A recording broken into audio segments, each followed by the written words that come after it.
നിങ്ങളുടെ favourite shows ഇനി ഒരിക്കലും മിസ്സാവില്ല. ഇപ്പോൾ C5 കാണും നിങ്ങളുടെ ഫേവറേറ്റ് ഷോ തികച്ചും സൗജന്യമായി. എന്ത് പ്രശ്നമാണെങ്കിലും സാർ കോംപ്രമൈസ് ചെയ്തോ, വെറുതെ ഉടക്കാൻ നിൽക്കണ്ട. അവൻ ആള് മഹാപോക്കരിയാ.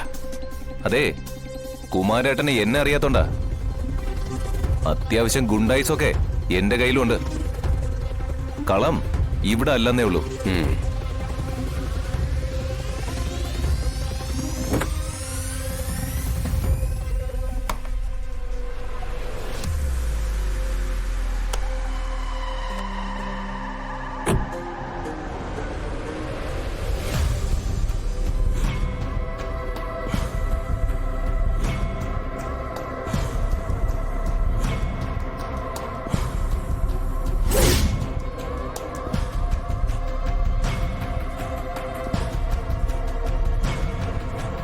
എന്താ വിഷ്ണു വിശേഷം?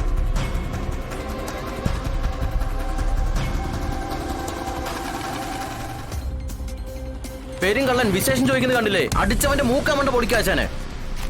എന്താ വിഷ്ണു, ഒന്ന് അടിച്ചു നോക്കുന്നോ? ആശാനെ, അവന്റെ വേഷം കേട്ടപ്പോ നോക്കണ്ട, അടിക്കാശാനെ. ശിഷ്യം പറയുന്ന കേട്ടില്ലേ? അടിക്കാശാനെ. അവൻ ആശാനെ കളിയാക്കുന്നത് കണ്ടില്ലേ? അടിച്ചവന്റെ തലമണ്ട പൊട്ടിക്കാശാനെ. അടിക്കുന്നേ. എന്നാ പിന്നെ അടിച്ചേക്കല്ലേ?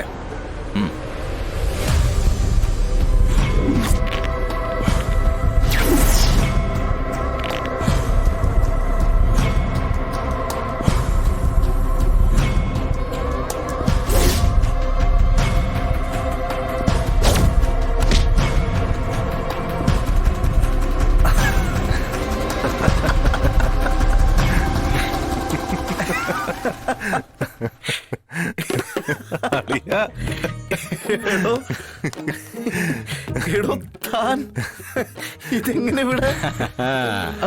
ആശാനെ, എടാ ഇതാരെന്നറിയ നിനക്ക്? എടാ, ഞാൻ പറയാറില്ല ഒരു വില്യംസിനെ പറ്റി.